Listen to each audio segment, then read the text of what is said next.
I'm gonna go to school. I'm gonna go to a new school, and this school is a lit school because I could clock in anytime. You know what the school was called? YouTube University. Yes, that is right. I learned how to sew off of YouTube. So right now, I figured we would talk about how I got into fashion. Right? So I was always obsessed with fashion from a very young age. My mom was fly. She never looked like what she was going through. And that like was inspiring to me. Like she always looked good no matter what is in her pocket. And I think that's why I love repurposing and sustainability, because I think you can make anything look good just with a little razzle dazzle. Okay, just add some love to your outfit and it's gonna look good. But anyways, I really wanted to get into fashion, and from a young age I was like obsessed with fashion. I can remember like back when I was 5 years old, a time where I put on my mom's clothes. She went out, me and my big cousin were chilling, and we're like, let's do a fashion show. So we put on her clothes and we walked down her bed like a runway, and at that exact moment I was like, I want to be a fashion designer.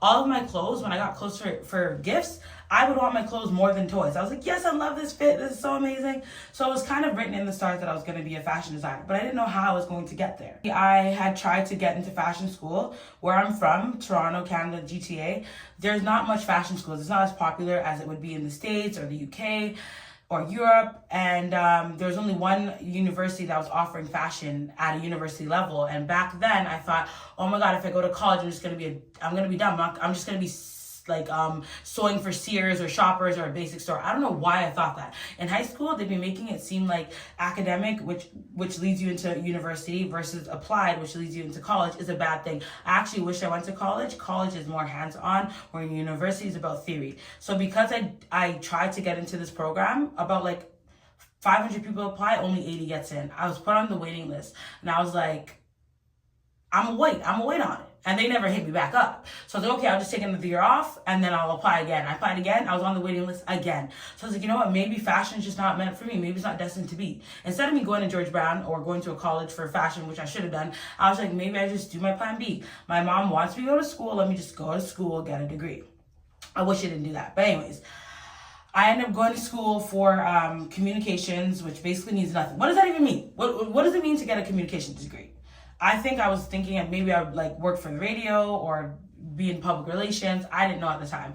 I just went in and I did it. I did my 4 years, clocked out. Then I'm like, now what? Okay, now I'm working a corporate job, doing admin. It was boring as hell, but the environment was nice. And when it came time to me trying to get a full-time position, I never got the position. And at first I was so sad. I'm like, oh my God, like, what am I gonna do now? Then I'm like, anytime I see people from my past, from high school, people I used to work with, I would always be doodling and sketching designs. So everyone's always like, you're not doing fashion, you're not doing fashion. And every time they said that, it was a dagger to my heart, to my soul. I was like, damn, I need to be doing fashion. Like, what am I gonna do? So I was like, you know what?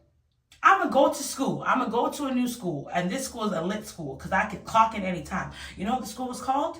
YouTube University. Yes, that is right. I learned how to sew off of YouTube, and that's what I want to do for you as well, if you want to learn how to sew. I literally learned how to sew off of YouTube. I was like, I'm gonna watch tutorials. This was back in 2016. I'm gonna watch tutorials and make it work. So I literally made my first little dance outfit, because I also am a dancer. You're gonna see a little sprinkle of that on my channel. So I have a dance business, and I have a dance group where we still do shows and we do performances and classes, workshops, yada yada yada.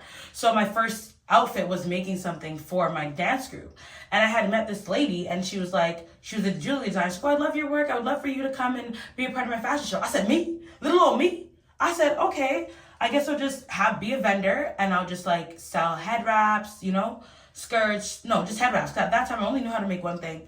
So then literally a week before the fashion show, she's like, oh, do you have your models ready? I'm like, models? I'm gonna make clothes for people to wear? I thought I was just gonna be a vendor. I didn't tell her that. I was still like, oh yeah, no problem. So I'm gonna be in the show, like the runway show. She said, yes, of course. I was like, what am I going to do? I only know how to make one thing, but I got a bag of beautiful women that I could queue up to be a model. It wasn't a problem finding the model. It's now like, I don't only know how to make one thing, and this is where you fake it until you make it. What did I do? I went on YouTube and started looking up designs and things that I could quickly learn how to make, and I ended up doing it within like a week. I made like 5 different outfits, had my besties, my niece, my sister all walk down the runway, and nobody would have known that I literally just learned how to make that those designs that same week. I was just that passionate and dedicated to make it work. So anything that I tell you, especially in this video, is you never know until you know, okay? And there's nothing wrong with faking it until you make it, okay? When a door closes, you knock down that door. If it still doesn't open, you make yourself a window. You go through that window. That is a lot about what my journey is going to be about, my testament to my business, my fashion line, which is called Lovely Designs, which is why I'm the lovely, duh. So after I did that first like fashion show, everything started to like pick up. People started to see, oh wow, lovely designs, lovely designs, lovely designs. And I was like, wow, like a little old me, I didn't even go to school for this. I'm still learning as I go. Still to this day, like 8 years later, I'm still learning as I go. I basically decided, okay, this is my chance. This is my opportunity to be the designer I've always wanted to be. I don't have to have a degree to be a designer. You literally just have to have passion, dedication, and really the willpower to make it work. And the strength to know if someone tells you no, it's okay. Someone's no is going to be someone else's yes, okay? So get with it, okay? And stay tuned, because the lovely, stop playing with me.